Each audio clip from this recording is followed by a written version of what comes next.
Do you realize that it costs money to exist anywhere in the United States?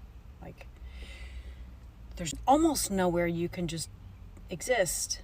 You gotta pay money. It's either you're renting or you're paying for a mortgage. If you're gonna go anywhere, it's usually you have to drive or take public transportation. That costs money while you're on the way to the place you're gonna go, which you're gonna spend money at that place. Usually it's gonna be a grocery store, it's gonna be the gas station, or you're going to work, trying to make money so you can spend the money. But like living in an RV or a van in the United States more massively opens up your eyes to the fact that you can't just exist anywhere without paying for it. Like, I'm in a public park right now. Thank God for those, because otherwise it would just be parking lots. And I've even been eyeballed in parking lots just sitting there, like, or asked to move, like, because you're not going in and patronizing. Across the United States, a deep frustration is growing, and for many, it's spilling over into tears. Americans from all walks of life are grappling with the crushing reality of a skyrocketing cost of living. From groceries and rent to healthcare and basic utilities, everything feels more expensive, and wage growth simply hasn't kept up. For the middle and working class, it's especially brutal. Families are finding that even with 2 full-time incomes, it's hard to afford what once was considered a modest lifestyle. Essentials like housing, food, transportation, and childcare now consume a staggering portion of their paychecks. According to recent surveys, millions report living paycheck to paycheck, with little to no savings to cover emergencies. Younger generations feel robbed of the American dream they were promised. Homeownership, once a realistic goal for many young adults, now feels unattainable due to soaring real estate prices and rising interest rates. Meanwhile, inflation has made everyday items, from eggs to school supplies, feel like luxury purchases. Even among those considered well-off, financial anxiety runs deep. Professionals burdened by student loans and high urban living costs feel they are running on a treadmill, working harder just to stay in place. Social media platforms are flooded with personal stories, videos of tears shed over rent hikes, memes lamenting grocery bills, and open letters begging for change. Many Americans are demanding policy action, stronger support for affordable housing, healthcare reform, increased wages, and relief from crushing debts. In a country that prides itself on opportunity and prosperity, the emotional toll of economic hardship is impossible to ignore. Americans aren't just complaining about the cost of living. They're mourning a way of life that feels increasingly out of reach. Can you imagine when your ability to make money can't even meet the cost of living? So you're going to start to see more and more of a disparity. And what happens then? If you think crime is bad now, if you think the cities are bad now, and a lot of people are talking about universal basic income is going to be coming, UBI. If that ends up coming down the pipeline, I mean, even if it does, how can you expect the government to fund everybody's lifestyle and to supplement everybody's lifestyle? What's that going to do for the economy? So it's just crazy. And so you're seeing more and more people that are moving out into the rural areas. And that is great. And that is, the journey that we're on to become more self-sufficient and learn more and more traditional skills. And we have been at it for the past, since 2020. But the thing is, you have to also stop and think, what do I see the country looking like in the next 5 to 10 years and even beyond? But let's just stop at 5 to 10 years. 10 years is a really good marker. Where do you see the country in 10 years? How do you see your lifestyle, your living standards? With the way inflation is currently going and the way the cost of food is going, the way utilities are going up, the way that insurance is just going up, the way that housing is becoming more and more unaffordable, even land is starting to become more and more unaffordable. It has been for quite some time now. Where do you see the country in 10 years? And what about crime? It is so bad now, and with the drug epidemic, everything that's going on, where do you see it in 10 years?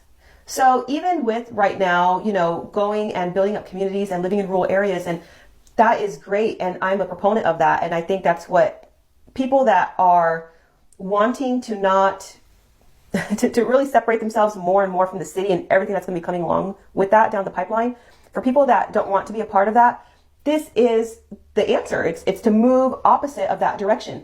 But even then, what does 10 years from now look like? You have to ask yourself. And I'm not so sure. And that's really concerning.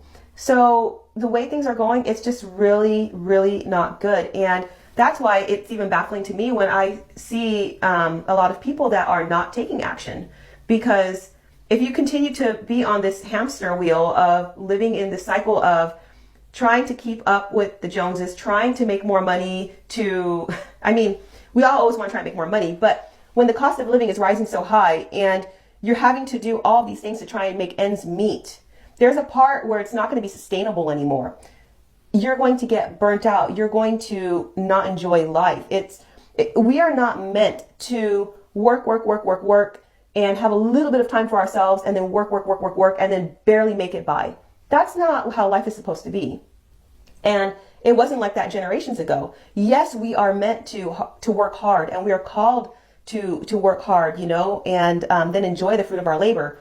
But there's also a threshold, there's a dividing line there that, it becomes too much. It's not even reasonable. And it's really, really interesting times.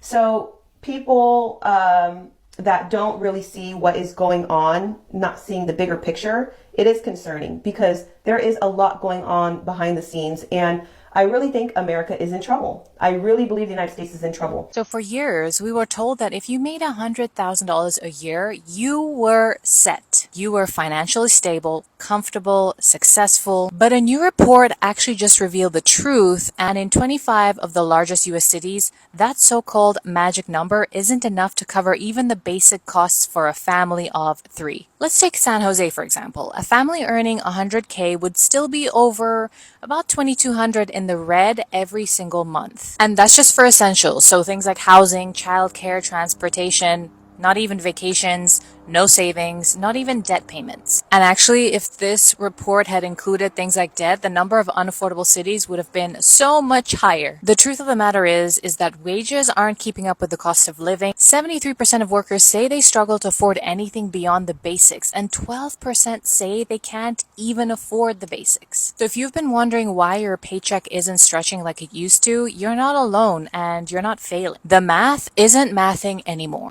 So I came across this. It says, this is the max rent you should be paying based upon your salary. Now, just so you guys know for reference, the average American makes about $49,000, which means your rent should be about $1,041. But here's the thing. The average of a one-bedroom apartment in the United States right now is $1,700. That's damn near a 70% increase, okay? But ultimately, the rent is just too damn high. I know in California, we have a ballot measure that talks about rent control. And people are saying, you don't want to have rent control because builders will be too shy to build. Man, forget that. We need rent control because the rent is too damn high. And what I can clearly see is that a lot of major companies are taking advantage of people, hiking up the rent and trying to squeeze people. And that's just not cool.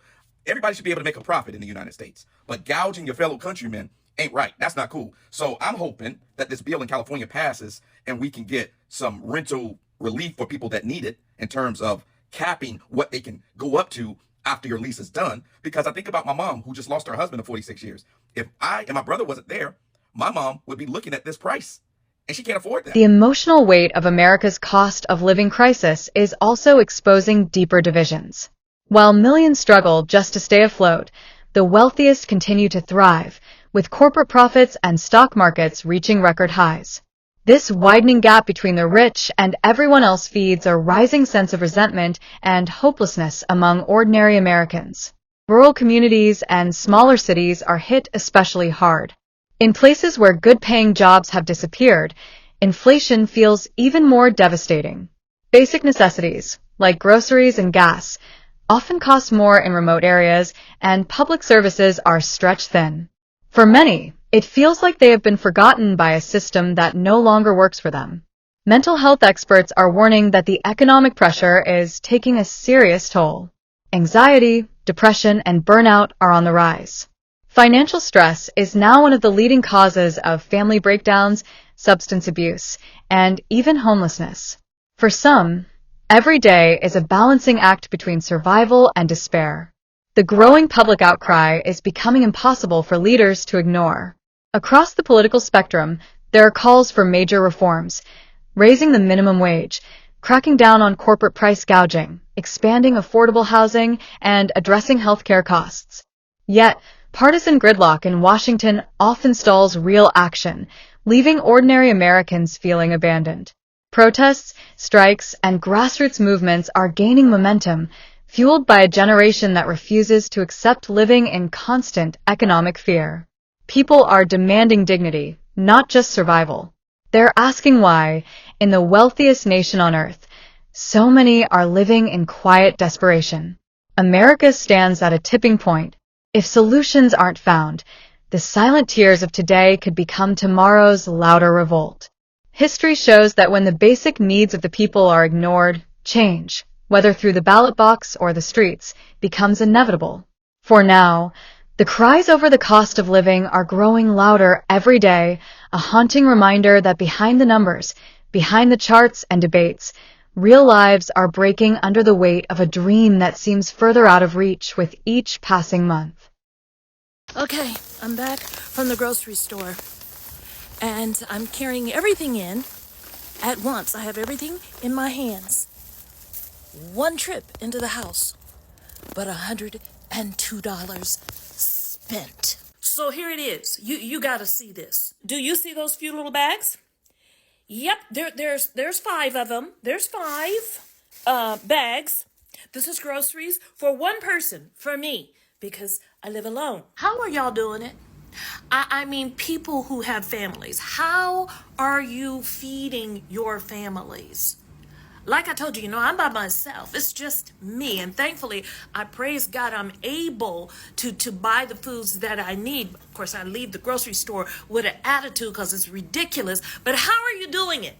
If you have 2 or 3 kids, if you're a single mom, how are you feeding your family? If you're husband and wife and got kids, how are y'all doing it? Look, this is ridiculous.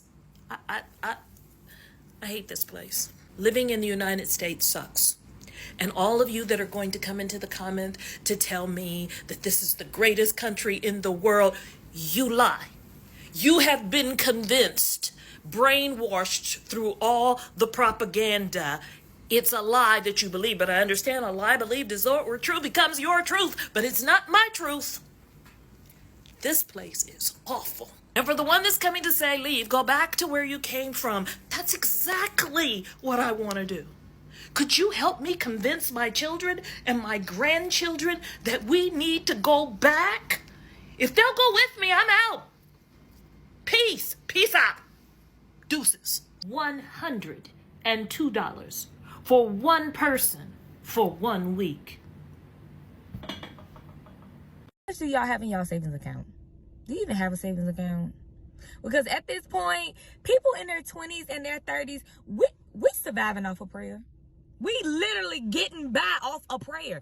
Anytime we even try to get a little bit of money in our savings account, here comes something, a building.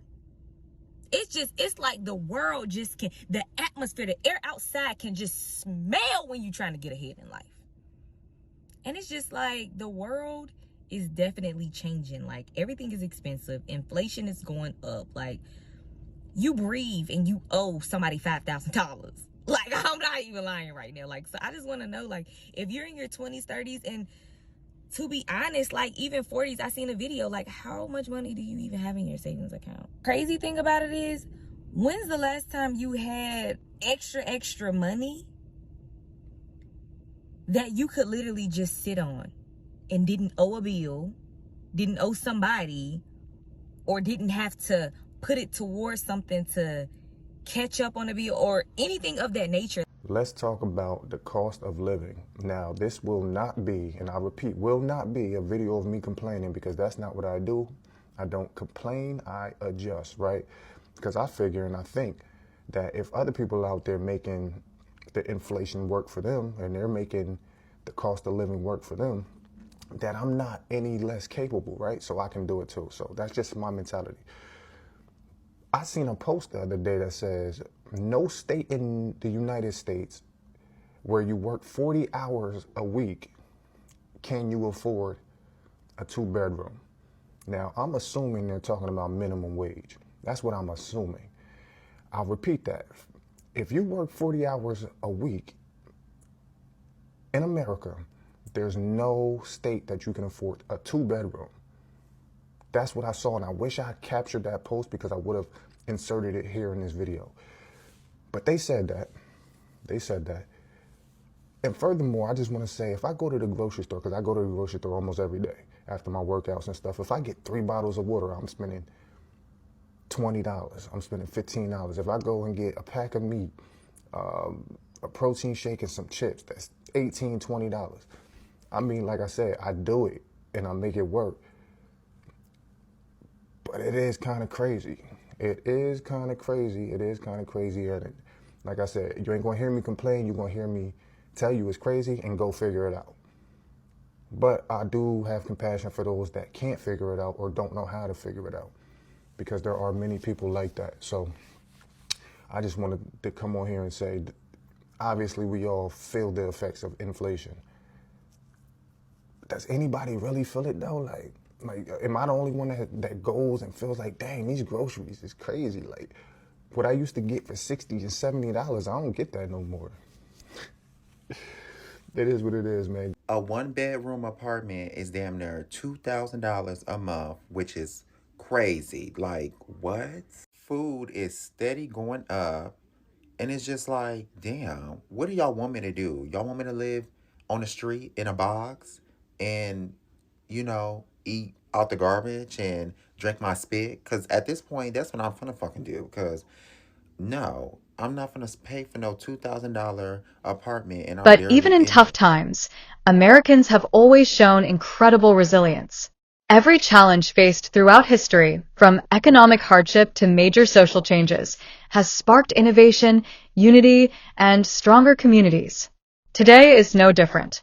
Across the country, people are coming together, supporting their neighbors, creating new opportunities, and finding creative ways to thrive despite the obstacles. Small businesses are rising. Communities are growing stronger. New ideas are reshaping industries, and young leaders are stepping up with fresh energy and new visions for a better tomorrow. Every day, stories of perseverance, kindness, and success remind us that even when things seem hard, the spirit of hope and determination burns brighter than ever. The road ahead may be challenging, but real progress is possible and already happening. A future filled with opportunity, fairness, and stability is within reach, as long as we stay informed, stay united, and stay motivated. At Orbit Point, we believe in focusing on the facts and the hope, because real change starts with awareness and action. If you found value in this video, don't forget to like, subscribe, and hit that notification bell so you never miss an update. We're here to keep you informed, inspired, and moving forward. Together, we can build a future that works for everyone. Thanks for being part of the Orbit Point community. The best is yet to come.